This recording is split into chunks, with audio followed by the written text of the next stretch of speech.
Hello everyone. सो आज हम करने जा रहे हैं क्लास 8 का new chapter which is coal and petroleum. तो बहुत ही आसान सा चैप्टर है, साथ साथ नोट्स बनाइए इसके। ठीक है, तो चलिए शुरू करते हैं। तो सबसे पहले हम नेचुरल रिसोर्सेज की बात करेंगे। नेचुरल रिसोर्सेज क्या है? ऐसे रिसोर्सेज जो हमें नेचर में फ्रीली अवेलेबल हैं। ठीक है, अब तक। ठीक है, अच्छा, जैसे एयर हो गया, वाटर हो गया, ट्रीज हो गए, फॉरेस्ट हो गए, ये सभी के सभी क्या है? Natural resources. अब ये जो नेचुरल रिसोर्सेस हैं, they are also categorized into two. ठीक है, फर्स्ट इज इनएग्जॉस्टेबल एंड दूसरा एग्जॉस्टेबल। इनएग्जॉस्टेबल क्या है? जो हमारे पास अबंडेंट अमाउंट में है, कभी खत्म नहीं हो सकते। और एग्जॉस्टेबल रिसोर्सेज कौन से हैं? ऐसे रिसोर्सेज जो हमारे पास लिमिटेड अमाउंट में है, मतलब इस जनरेशन में है, हो सकता है नेक्स्ट जनरेशन में ना हो। ठीक है, तो ये वो रिसोर्सेज हैं। आपको पता चल ही गया होगा कि हम पेट्रोल, डीजल, कोल उनकी बात कर रहे हैं। ठीक है, चलिए एग्जॉस्टेबल के बारे में सबसे पहले पढ़ते हैं। तो एग्जॉस्टेबल रिसोर्स ऐसे हैं जो क्या है? लिमिटलेस है, कभी खत्म नहीं होने वाले ये रिसोर्स। ठीक है, चलिए इनकी एग्जांपल देखते हैं। सनलाइट, तो सनलाइट कभी भी खत्म नहीं हो सकती। जब सन डिस्ट्रॉय होगा तभी सनलाइट खत्म होगी।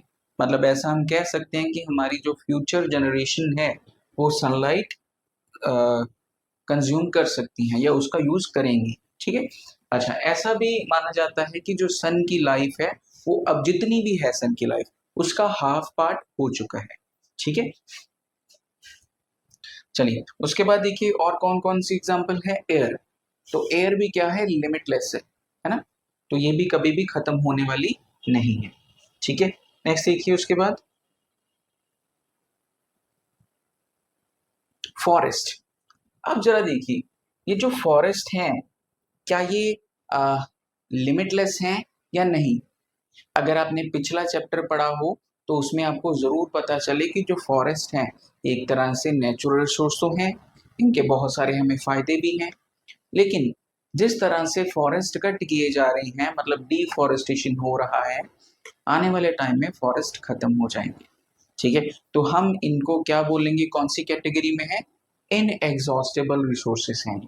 ठीक है, जिनका खत्म होने का खतरा है। सो देखिए, these resources who supply is limited. तो ये जो रिसोर्सेस हैं ये लिमिटेड अमाउंट में है, तो हमें इसका ओवर यूज नहीं करना चाहिए, उस चीज को अवॉइड करना चाहिए। ठीक है, चलिए उसके बाद वाइल्ड लाइफ। ठीक है, तो वाइल्ड लाइफ भी एक तरह का नेचुरल रिसोर्स है, ये भी लिमिटेड अमाउंट में ही है ऐसा बोल सकते हैं, क्योंकि अगर फॉरेस्ट खत्म हो जाएंगे तो वाइल्ड लाइफ भी खतरे में आ जाएगी। ठीक है, चलिए तो ये थे कुछ हमने नेचुरल रिसोर्सेज के बारे में बात करी। अब नेचुरल रिसोर्सेज में जो हमने पढ़े थे एग्जॉस्टेबल रिसोर्सेज, मतलब जो खत्म हो सकते हैं, है ना? तो उनमें और रिसोर्सेज भी आते हैं जिनको हम कहते हैं फॉसिल फ्यूल। ठीक है, अब ये फॉसिल फ्यूल क्या है? ठीक है, आप सभी ने देखे होंगे, फॉसिल फ्यूल कंज्यूम भी किए होंगे। ठीक है, तो फॉसिल फ्यूल एक तरह के एग्जॉस्टेबल नेचुरल रिसोर्स हैं। ठीक है, तो fossil fuel are formed from the buried remain of plant and animal. आप सबको पता है कि million years ago, about 300 million year ago, कि जो प्लांट्स हैं वो क्या हो गए? जमीन के अंदर दफन हो गए। ठीक है, तो उससे क्या हुआ? उनके ऊपर सेडिमेंट की लेयर आती गई, है ना? तो in the absence of oxygen they get converted into coal. ठीक है, कोल की भी अलग अलग वैरायटी में वो चेंज हुए, आगे जाके हम पढ़ेंगे उनको। ठीक है, चलिए तो ये क्या है? रिमेन्स, प्लांट और एनिमल की रिमेन से बने हुए हैं फॉसिल फ्यूल। ठीक है, चलिए coal, petroleum and natural gas are example of fossil fuel. Petrol, diesel, natural gas, ये सारी क्या है? एग्जांपल हैं किसकी? फॉसिल फ्यूल की। ठीक है, fossil fuel are obtained from nature, so they are referred to as a natural resource। तो हमें ये नेचर से ही मिले हैं, है ना। तो इनको हम क्या बोलेंगे, नेचुरल रिसोर्स ही बोलेंगे इनको, ठीक है। चलिए नेक्स्ट देखिए उसके बाद, अब ये जो कोल की बात हम कर रहे हैं, सबसे पहले कोल आ गया है ना। अब कोल, क्या कोल भी नेचुरल रिसोर्स है? बिल्कुल, कोल भी एक तरह का नेचुरल रिसोर्स ही है, ठीक है। तो जैसे पेट्रोलियम जो है वो डेड एंड डिकेइंग, जो जमीन के अंदर दफन हो गए थे, उन एनिमल से बने थे। और ये किससे बने थे? प्लांट से बने थे। जो पेड़ पौधे जमीन के अंदर दफन हो गए थे, in the absence of oxygen they converted into coal, ठीक है। चलिए तो कोल के बारे में देखिए। तो सबसे पहले कोल क्या है? एक हार्ड सब्सटेंस है। इसका कलर क्या होता है? ब्लैक कलर का ही होता है। कहाँ कहाँ यूज करते हैं? फूड को कुक करने के लिए यूज करते हैं, ठीक है। पहले रेलवे के जो स्टीम इंजन हुआ करते थे, उसमें भी ये यूज किया जाता था, अब नहीं किया जाता। अब घर पे जो कुकिंग करते हैं उसके लिए भी इसको यूज नहीं किया जाता, ठीक है। इसकी जगह किसको यूज किया जाता है? एलपीजी को, ठीक है। एलपीजी गैस को यूज किया जाता है। अच्छा, used in thermal plants to produce electricity, ये थर्मल प्लांट में भी यूज होते हैं, ठीक है। क्या करने के लिए? इलेक्ट्रिसिटी प्रोड्यूस करने के लिए, ठीक है। चलिए उसके बाद they are use in industries, industries में भी इनको यूज किया जाता है, ठीक है। चलिए अब बात करते हैं कोल की टाइप्स, ठीक है। कोल की टाइप्स की बात करते हैं, ठीक है। ओके, देखिए जरा, coal is graded on the basis of heat obtained from them, ठीक है। तो इनको इस हिसाब से हम डिफरेंशिएट कर रहे हैं कि कितनी हीट इनसे मिलेगी, ठीक है। अच्छा, अब देखिए जरा टाइप ऑफ कोल। सबसे पहले है पीट, उसके बाद लिग्नाइट, ठीक है। उसके बाद एंथ्रासाइड और लास्ट में बिटुमिनस, ठीक है। तो ये चार तरह के कोल हैं, ठीक है। इनमें सबसे जो बेस्ट क्वालिटी का कोल माना जाता है वो कौन सा है? एंथ्रासाइड। इसमें 80% से ज्यादा कोल होता है, ठीक है। 80% से ज्यादा इसमें कोल होता है, ठीक है। तो इसको बेस्ट क्वालिटी का कोल माना जाता है, पीट में सबसे कम होता है, ठीक है। चलिए, ठीक है। तो एंथ्रासाइड लगभग 80% ऑफ कार्बन कंटेन होता है इसमें, ठीक है। अच्छा, ये बेस्ट क्वालिटी का तो वो तो मैंने आपको बता दिया। अब हमारे रीजन में है ना, ये जो एंथ्रासाइड है ये बहुत ही कम मिलता है। जम्मू एंड कश्मीर की तरफ ये बहुत ज्यादा अमाउंट में मिल सकता है वहां पे, ठीक है। चलिए अब फॉर्मेशन ऑफ कोल की बात करते हैं, ठीक है। तो जैसा कि मैंने आपको बताया था कि जो ट्रीज हैं, प्लांट्स हैं, ठीक है, वो क्या हो गए, 300 to 400 मिलियन ईयर्स अगो वो जमीन के अंदर दफन हो गए, ठीक है, बरीड इनटू स्वैम्पी सॉइल। तो उससे क्या हुआ? Over the time these remains were covered with the layer of sediments like mud and sand, ठीक है, कवर होते गए। उससे क्या हुआ? In low oxygen condition the buried plant material form a dark brown material called peat, ठीक है। तो उसे क्या बना वहां पे? पीट। मतलब मिलियन ईयर्स अगो, कितने million year? 300 to 400 million years अगो जो भी प्लांट्स थे, ठीक है, वो जमीन के अंदर दफन हो गए, ठीक है। स्वैम्पी सॉइल मतलब होता है हमारे पास जो मॉइस्चर वाली सॉइल होती है, जैसे ये मडी सॉइल होती है उस तरह की, ठीक है। तो उस सॉइल में दफन होते गए और ऊपर से सेडिमेंट, रेत, ये सारा कुछ इकट्ठा होता गया। इन द एब्सेंस ऑफ ऑक्सीजन, यहाँ हम ऐसा कह सकते हैं कि लो ऑक्सीजन में they are converted into coal, है ना। ब्राउन मटेरियल कॉल्ड पीट, सबसे पहले पीट में कन्वर्ट हुई। अब पीट क्या है? इसमें सबसे कम अमाउंट का कोल होता है, ठीक है। अच्छा, अब जरा देखिए, ये जमीन के अंदर दफन हो चुके हैं, ऑक्सीजन की कमी हो चुकी है, ठीक है। अब इसके ऊपर अगर और सेडिमेंट की लेयर आती जाएगी तो क्या होगा? और ऑक्सीजन कम होती जाएगी, है ना। तो देखिए जरा, gradually more and more sediment got deposit over the peat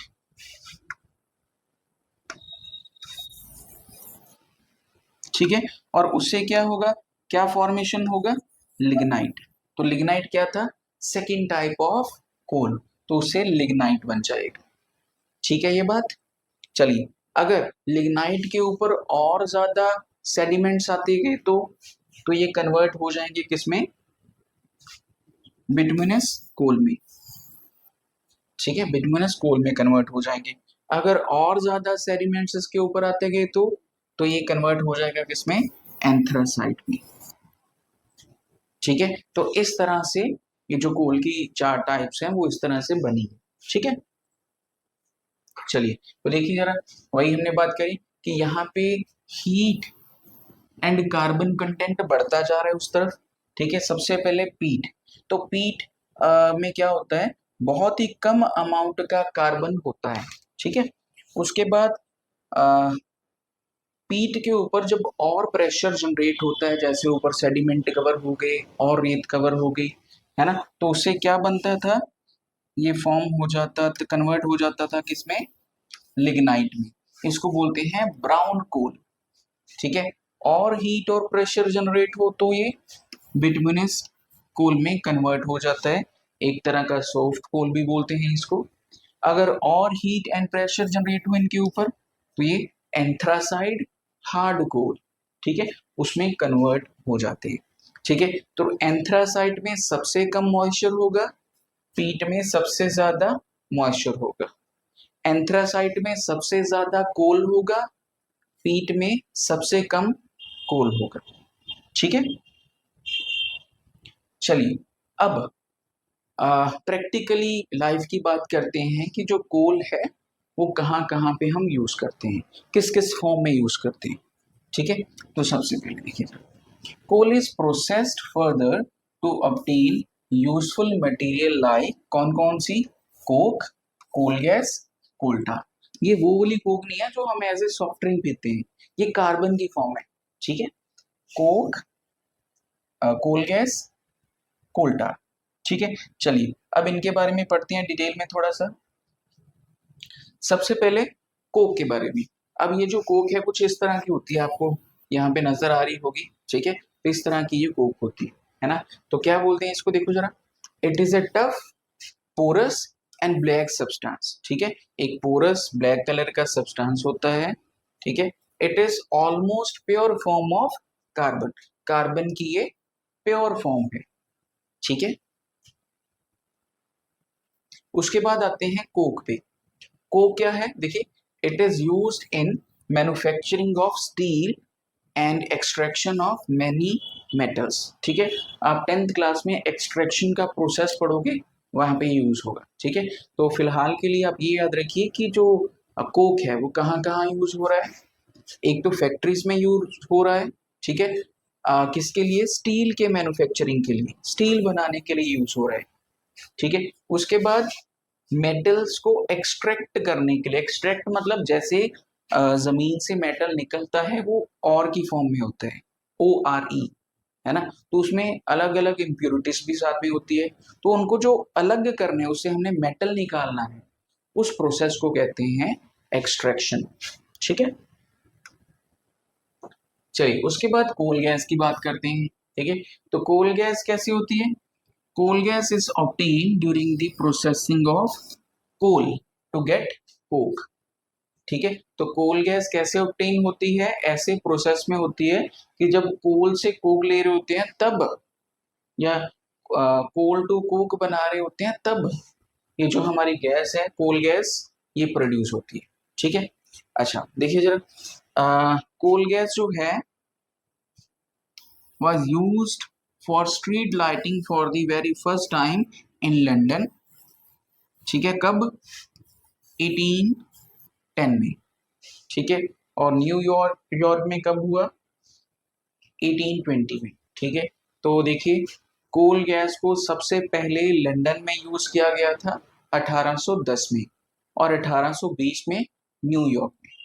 ठीक है, तो ये लैम्प जल रही है, ये वहीं की फोटो है। चलिए उसके बाद है कोल टार। ठीक है, अब ये कोल टार क्या है, देखिए आपको दिख रहा होगा, ये लिक्विड है ना, तो it is a black thick liquid with unpleased smell. मतलब स्मेल अच्छी नहीं होती, अनप्लीज, मतलब हमें प्लीज नहीं करती। ठीक है। अच्छा, ये लगभग मिक्सचर होता है 200 सब्सटेंसेस का। तो ये ब्लैक कलर का होता है, अनप्लीज स्मेल होती है इसकी। It is mixture of 200 substance. ठीक है। चलिए, अब ये कोल टार जो है कहाँ कहाँ यूज होता है। ठीक है। The product obtain from coal tar are used as starting material for manufacturing various substance. ठीक है। कहाँ कहाँ कौन कौन से वेरियस सब्सटेंस हो गए, पेंट हो गए, ड्रग्स हो गए, ड्रग्स मतलब मेडिसिन जो हम ले रहे हैं, ठीक है, उसमें यूज होते हैं, ड्रग्स में यूज हो रहे हैं। सिंथेटिक डाई, ठीक है, जो डाई बनाते हैं वहां पे भी यूज होती है। नेफ्थलीन बॉल्स, नेफ्थलीन बॉल्स देखी हैं आपने, ठीक है, घर में यूज करते हैं कपड़ों के लिए, ठीक है, वहां यूज होती हैं। एक्सप्लोजिव, एक्सप्लोजिव में भी यूज होते हैं कोल टार। ठीक है। उसके बाद पेंट्स, ठीक है, पेंट्स में भी यूज होता है। चलिए, अब हमने बात कर ली थी अभी तक कोल की कि कैसे फॉर्म हुआ, है ना। तो अब बात करते हैं हम पेट्रोलियम की और नेचुरल गैस की। देखिए, प्रोसेस सारा सेम ही है, ठीक है। वहां पे क्या था, जो प्लांट्स थे वो अर्थ के नीचे दब गए थे, सेडिमेंट्स, रेत, मिट्टी, मड इकट्ठा होते गए थे उसके ऊपर। यहाँ पे क्या होगा, यहाँ पे जो सी के ऑर्गेनिजम्स हैं या एनिमल्स हैं, है ना, वो जमीन के अंदर दफन हो गए थे, दैट्स इट। ठीक है। तो देखिए जरा, over a period of million years, वही 300 से 400, ठीक है, तो जितने भी टाइनी मरीन ऑर्गेनिजम्स थे वो मर गए, ठीक है, और ओशन के फ्लोर पे आ गए, ठीक है। और उससे क्या हुआ, over the time the layer of dead organisms was covered beneath sediment. तो ये सेडिमेंट्स के नीचे दफन हो गए ये सारे के सारे, ठीक है। तो वहां पे क्या हुआ, हीट एंड प्रेशर की वजह से दे कन्वर्टेड इनटू किसमें, पेट्रोलियम एंड नेचुरल गैस। अब देखिए, यहाँ पे पेट्रोल एंड नेचुरल गैस की फॉर्म में वो कन्वर्ट हो चुके हैं डेड मरीन एनिमल्स, ठीक है।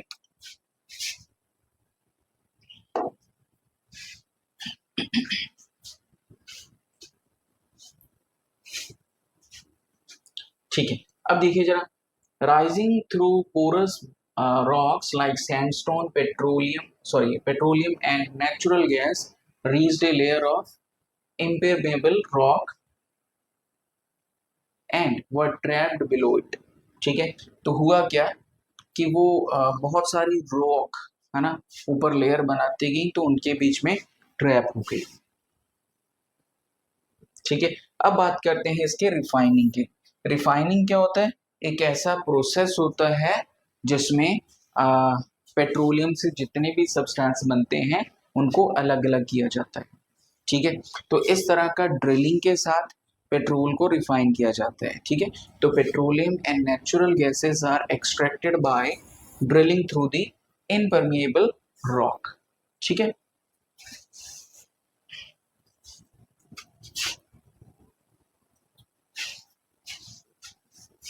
चलिए, रिफाइनिंग ऑफ पेट्रोल की बात करते हैं, ठीक है।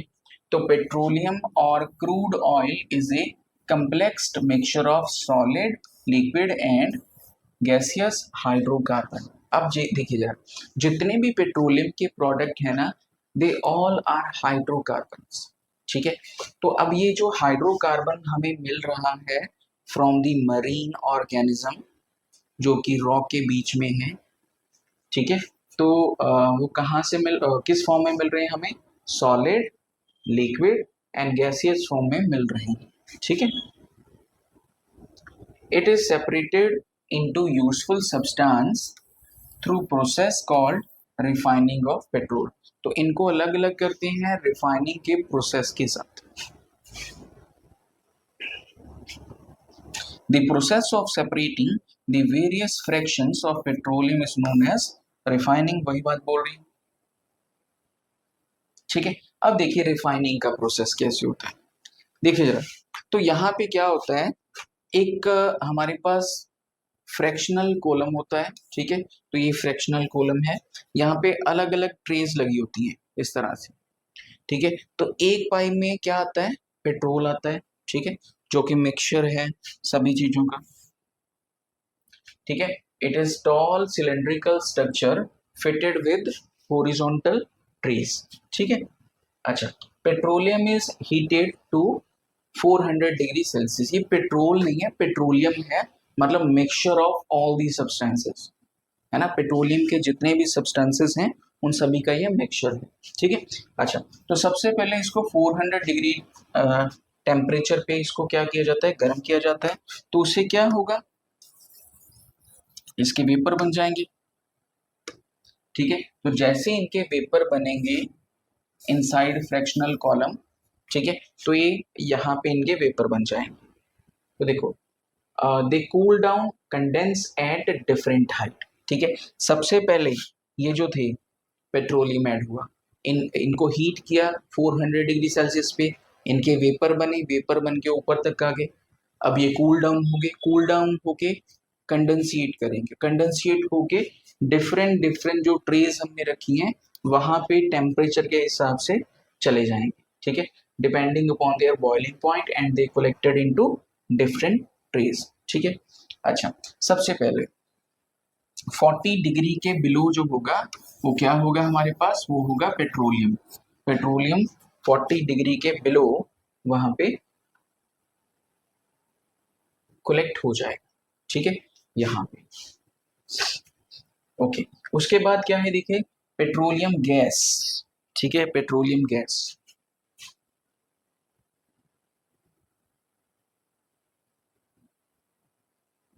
ठीक है। तो below 40 degree Celsius petroleum gas यहाँ पे इस पार्ट पे, तो पेट्रोलियम गैस हमारी क्या हो जाएगी, अलग हो जाएगी पेट्रोलियम से, ठीक है। चलिए, अब ये जो पेट्रोलियम गैस है it is used as domestic fuel, ठीक है, एलपीजी की फॉर्म में, ठीक है, एलपीजी की फॉर्म में, liquid petroleum gas, liquefied form में ये होता है, ठीक है।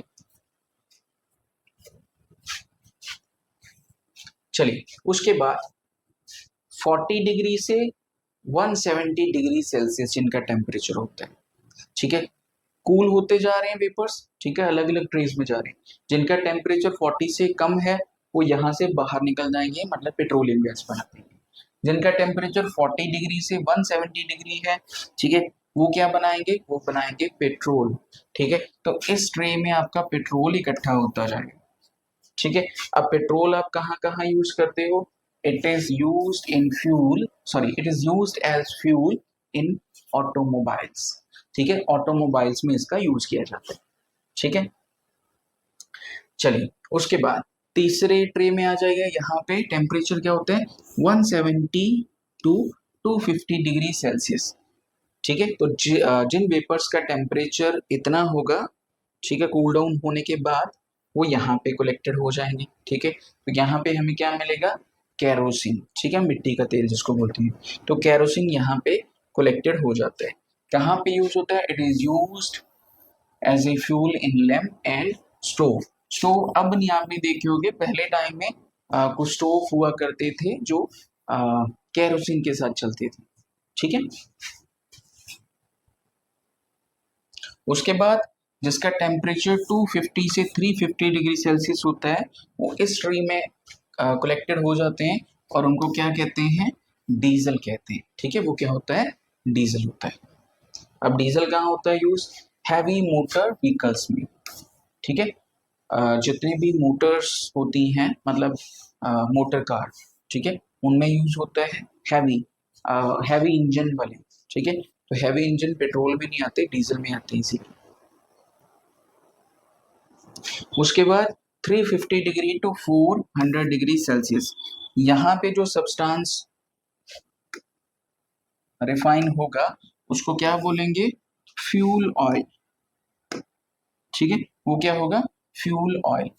अब ये फ्यूल ऑयल क्या है, फ्यूल ऑयल कहाँ यूज होता है, पावर स्टेशन में यूज होता है एंड शिप्स में यूज होता है, ठीक है। पावर स्टेशन मतलब जो इलेक्ट्रिसिटी प्रोड्यूस करते हैं, पावर जनरेट करते हैं।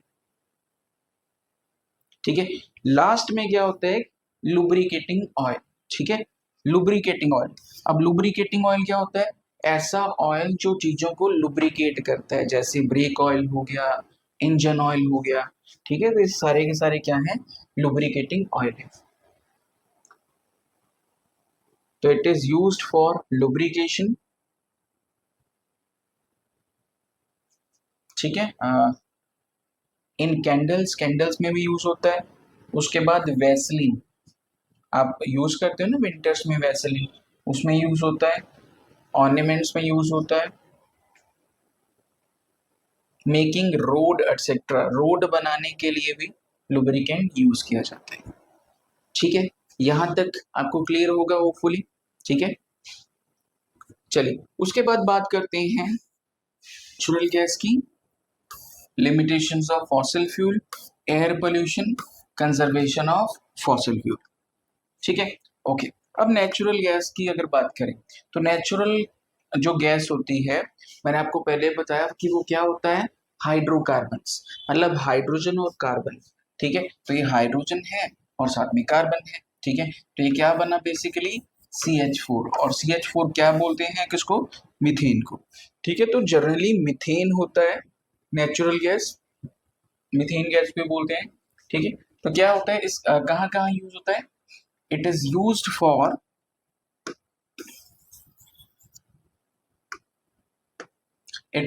for generation of electricity, electricity generation में इसका यूज करते हैं। ठीक है, उसके बाद ये जो नेचुरल गैस है इसको as a CNG, compressed natural gas, as a CNG use करते हैं कहाँ पे, ऑटोमोबाइल में। ठीक है, तो ये क्या क्यों यूज करते हैं, ये एनवायरनमेंट फ्रेंडली होता है। ठीक है, देन पेट्रोल एंड डीजल। ठीक है, चलिए एक और बात यहाँ पे आपको बताता हूं मैं। देखिए, हमारे पास जो फ्यूल होते हैं वो सॉलिड स्टेट में भी होते हैं, ठीक है, लिक्विड स्टेट में भी होते हैं और गैसियस फॉर्म में भी होते हैं। ठीक है, सॉलिड में एग्जांपल बताइए, कोल, लिक्विड पेट्रोल, डीजल। ठीक है, गैसेस में क्या आ जाएगा, LPG आ जाएगा। ठीक है, यहाँ CNG, ये दो गैसेस आ जाएंगी। ठीक है, LPG आप घरों पे यूज करते हो, CNG ऑटोमोबाइल्स में यूज करते हैं, है ना, तो ये गैसियस फॉर्म में है।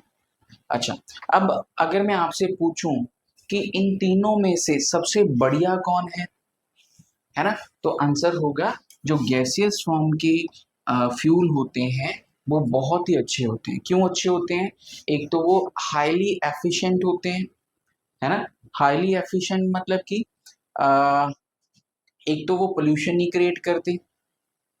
ठीक है, पोल्यूशन नहीं क्रिएट करते और एफिशिएंट ज्यादा होते हैं। एफिशिएंट मतलब कि कम अमाउंट में ज्यादा हीट प्रोड्यूस करते हैं। ठीक है, कम अमाउंट में ज्यादा हीट प्रोड्यूस करते हैं। हम घर पे यूज करते हैं ना LPG, और उसका फ्लेम क्या होता है, ब्लू कलर का। तो कंबशन एंड फ्लेम चैप्टर में हमने पढ़ा था कि जो ब्लू कलर होता है उसमें क्या होता है, कार्बन वेस्ट नहीं होता और कोई भी वेस्ट प्रोडक्ट नहीं बनता। जैसे अगर सॉलिड की बात करें तो यहाँ पे अगर कोल जलाओगे तो पोल्यूशन क्रिएट होगा, बिल्कुल होगा। CO2 जनरेट होगी, कार्बन जनरेट होगा, राख, है ना। अगर लिक्विड में पेट्रोल या डीजल यूज करोगे तब भी जो एग्जॉस्ट पाइप होता है वहां से बहुत सारी डेंजरस गैसेस निकलती हैं। जब आप घर पे LPG यूज करते हैं तब कुछ वेस्ट प्रोडक्ट बनता है, नहीं। जब CNG यूज करते हैं तब कुछ वेस्ट प्रोडक्ट बनता है, नहीं। तो इसका मतलब क्या हुआ कि जो गैसेस फॉर्म में फ्यूल होते हैं वो बहुत ही बढ़िया माने जाते हैं। ठीक है, चलिए, तो इसीलिए ज्यादातर जो ऑटोज होते हैं, है ना, आजकल तो जो लोग दूसरे चल गए इलेक्ट्रिसिटी वाले, तो पहले जो थे वो CNG वालों को प्रेफर किया जाता। ठीक है, कि वो पोल्यूशन कम क्रिएट करते हैं।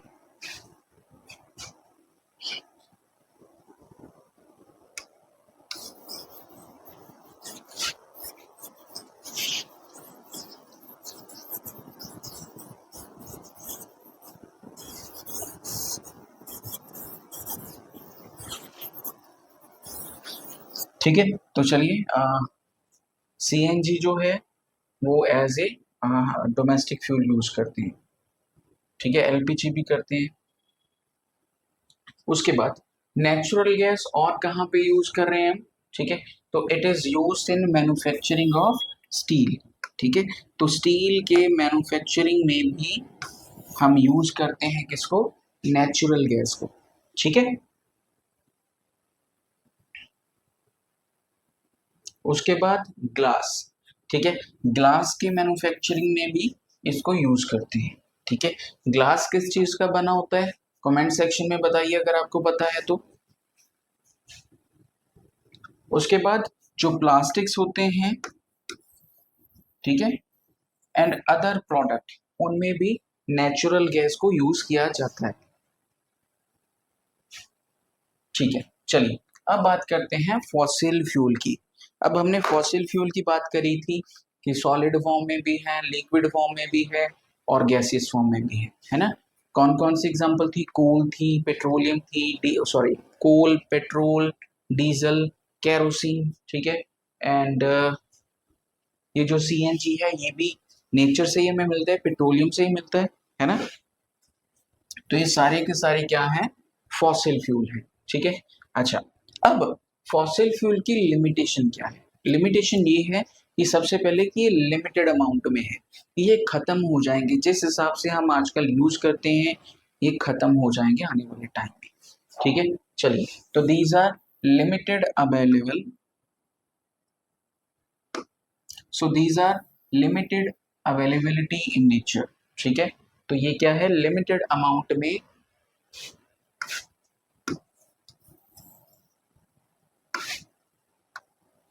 तो लिमिटेड अवेलेबिलिटी इन नेचर, तो ये नेचर में लिमिटेड अमाउंट में है, ठीक है। Fossil fuel can take million years to form, अगर मैं आज बोलूं कि हम पेड़ दफनाना शुरू करते हैं, एनिमल्स को दफनाना शुरू करते हैं, तो क्या हम फॉसिल फ्यूल बना लेंगे, पता नहीं जब कब बनेंगे कब नहीं बनेंगे, लेकिन हम नेचर को जरूर डिस्ट्रॉय कर देंगे ऐसा करने से, है ना। ऐसा नहीं हो सकता, तो इनको बनाना भी चाहो तो नहीं बना सकते, बनाने को तो बहुत टाइम लगेगा, है ना। अच्छा, if we run out of the existing stock of these fuel we will not get fuel in the future.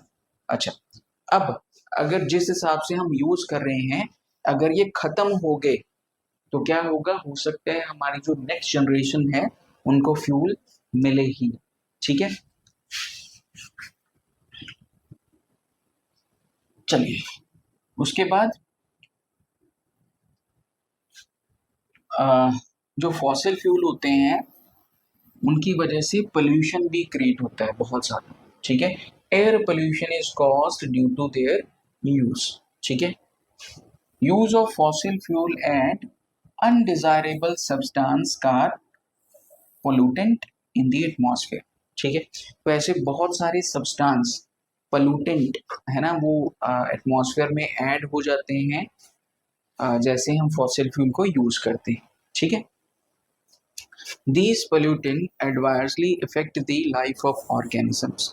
अब ये जो पोल्यूटेंट है ये ऑर्गेनिज्म की लाइफ को अफेक्ट करते हैं, कैसे, चलिए एक एग्जांपल लेते हैं, ठीक है। लेट अस सपोज कि आपने कुछ जलाया, फैक्ट्री से निकला हुआ धुआं है सपोज करिए, ठीक है। तो फैक्ट्री से निकला हुआ जो धुआं होगा, उसकी चिमनी में से बहुत सारा धुआं निकला, है ना, तो ये जो स्मोक है, धुआं है, ये एटमॉस्फेयर में फैल जाए, ऐसे ही होगा, ओके।